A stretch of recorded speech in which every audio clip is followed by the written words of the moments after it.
যদি day night ম্যাচটা হয়তো আমার কাছে মনে হয় এরকম দর্শক আসার চান্সেস ছিল। আমার টার্গেটই হচ্ছে বাংলাদেশ টিমে এই জায়গাটা আমি ইনশাল্লাহ বাংলাদেশ টিমকে অনেক সার্ভিস দিতে পারবো। সিলেটি যারা আছে আমরা ন্যাশনাল টিমে রিপ্রেজেন্ট করবো, বাংলাদেশের বড় ট্রফি এনে দেবো ইনশাল্লাহ। আসলে মনে হচ্ছিল কি জয়টা পাবেন, কতটা আত্মবিশ্বাসী ছিলেন? দেখেন আমি যখন ড্রেসিং রুমে ছিলাম তখন আমার আত্মবিশ্বাস ছিল যদি ওই রকম সিচুয়েশন আসে ইনশাল্লাহ ম্যাচ জিতাতে পারবো। ড্রেসিং রুম থেকে আপনাকে কি বার্তা দেওয়া হয়েছিল? সবচেয়ে বড় কথা হচ্ছে আমার কোচ থেকে each and every player plus coaching staff যারা আছে সবার বিশ্বাস ছিল আমরা ম্যাচ জিতবো। তো আসলে এই বিশ্বাসটা রাখার কারণে হয়তো আমরা সাকসেস হতে পারছি। এনসিএল টুর্নামেন্টটা ভালো বেশ আয়োজন করেছে বিসিবি। মাঠে একটু কম দর্শক দেখাচ্ছে, সিলেটের মানুষ তো ক্রিকেট প্রেমী, তাদের উদ্দেশ্যে কিছু বলার আছে কিনা?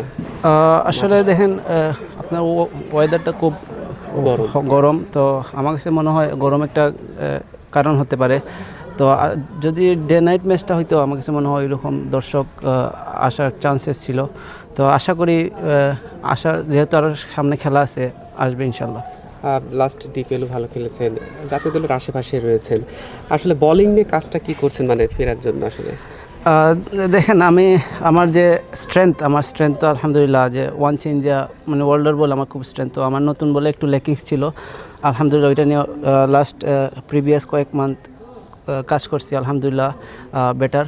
তো ইনশাল্লাহ দেখা যাক মাঠে কী হয়।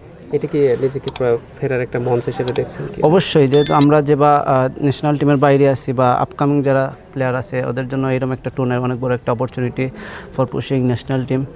তো আমার কাছে মনে হয় এরকম যদি আরও টুর্নামেন্ট হয় বাংলাদেশ ক্রিকেটের পাইপলাইনটা আরও স্ট্রং হবে। আচ্ছা, আপনাদের 50 রানের মধ্যে কিন্তু 4টা উইকেট পড়ে গেল, গুরুত্বপূর্ণ 4টা উইকেট পড়ে যাওয়ার পরে তারপরে কিন্তু আমরা দেখলাম যে একদম স্ট্রেংথ কি আসলে শেষের দিকে কিনা না ট্যালেন্টাররা। দেখেন টু বি অনেস্ট আমাদের ব্যাটিংটা কলাপস করছে, উইকেট একটু ল ছিল। যেমন জাকির ভাই আউটটা দেখতে পারেন, জাভেদ ভাই আউট হওয়াতে উইকেট একটু লো হওয়াতে ওরা আউট হয়েছে। তো আমার কাছে মনে হয় না ফার্স্ট ম্যাচ এটা ইনশাল্লাহ আমাদের ব্যাটিং ইউনিট সামনের ম্যাচগুলোতে কামব্যাক করবে। আচ্ছা ভাই, আপনি বোলিংয়ের বিষয়ে বলছিলেন, আপনি আজকে অনেক সুন্দর একটা ইনিংস খেললেন যার সুবাদে আসলে আজকের জয়।